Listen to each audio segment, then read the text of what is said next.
बहुत पुरानी बात है। एक जंगल में एक गुरुकुल था जिसमें बहुत सारी बच्चे पढ़ने आते थे। एक बार की बात है, गुरुजी सभी विद्यार्थियों को पढ़ा रहे थे, मगर एक विद्यार्थी ऐसा था जिसे बार बार समझाने पर भी उसकी समझ में कुछ नहीं आ रहा था। गुरुजी को बहुत तेज से गुस्सा आया और उन्होंने उस विद्यार्थी से कहा, जरा अपनी हथेली तो दिखाओ बेटा।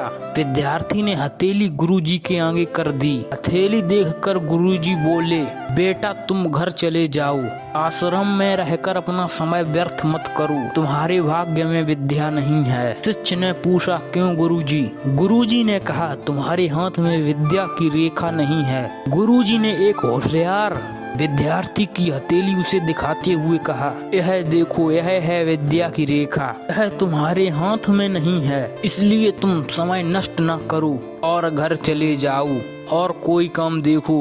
यह सुनने के बाद विद्यार्थी ने अपनी जेब से एक चाकू निकाला, जिसका प्रयोग वो रोज सुबह अपनी दातून को काटने के लिए करता था। उस चाकू से उसने अपने हाथ में एक गहरी लकीर बना दी। हाथ से खून बहने लगा।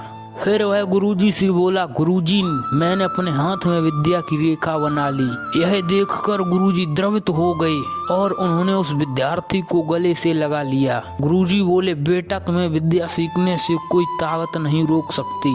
दृढ़ निश्चय और परिश्रम हाथ की रेखाओं को भी बदल देते हैं। दोस्तों, वह विद्यार्थी आगे चलकर महर्षि पाणिनि के नाम से प्रसिद्ध हुए, जिसने विश्व प्रसिद्ध व्याकरण अष्टाध्यायी की रचना की। इतनी सदियां बीत जाने के बाद भी, आज 2700 वर्षों बाद भी विश्व की किसी भी भाषा में ऐसी उत्कृष्ट और पूर्ण व्याख्या का ग्रंथ अब तक नहीं बना।